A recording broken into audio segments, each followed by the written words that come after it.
The fateful decision was made late in 1984. Press ahead with a top-secret program to launch a new Coke. It wasn't something that was talked about. It had code names, secret meetings, late-night phone calls, all building up to the introduction of what we believe was the best soft drink on earth, new Coca-Cola. Even the bottlers weren't let in on the secret until the day before the official public announcement. The Coca-Cola Company's CEO, Roberto Goizueta, broke the news at a New York City press conference. The best soft drink, Coca-Cola, is now going to be even better. Simply stated, we have a new formula for Coke. Then came the questions from the press. I mean, are you 100% certain that this won't bomb, this new formula? I think, as I said, I think this is the surest move ever, because the consumer made it. We didn't. They were only looking at getting people who didn't currently drink Coca-Cola to come to Coca-Cola with a change of taste. That perhaps they maybe didn't focus on the loyal drinkers and what it was going to mean to them. But it wasn't the taste of new Coke that people didn't like.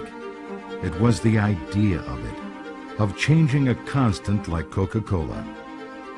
By mid-May, the Coca-Cola Company's Atlanta headquarters had hired extra operators to handle the 5,000 angry calls coming in each day. By June, they were handling 8,000 a day. The American people were astounded that we would change the formula for a product that had been part of their lives for almost a century at the time it was introduced.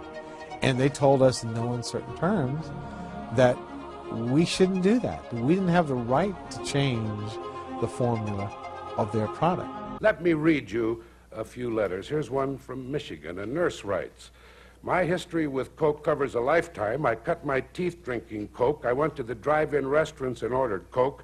I drank Coke for morning sickness while pregnant. I drank Coke, not coffee, studying for the final exams in nursing school. I still drink Coke for pickups and enjoyment of taste. We have brought Coke at our home by 3 cases at a time to be sure we don't run out. And here's another. Changing Coke is like God making the grass purple, or putting toes on our ears, or teeth on our knees." And here's one. "Dear sir, you have fouled up by changing the only perfect thing in the world." Here's one that starts, "Dear Chief Dodo, what ignoramus decided to change the formula of Coke? The new formula is unexciting and it's as bad as Pepsi. Burn it."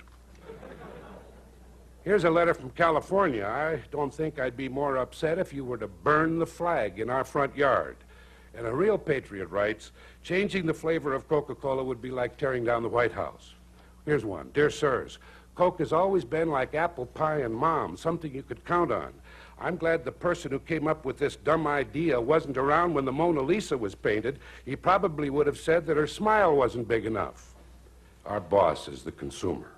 Some critics will say, Coca-Cola has made a marketing mistake. And some cynics say that we planned the whole thing. The truth is, we're not that dumb, and we're not that smart.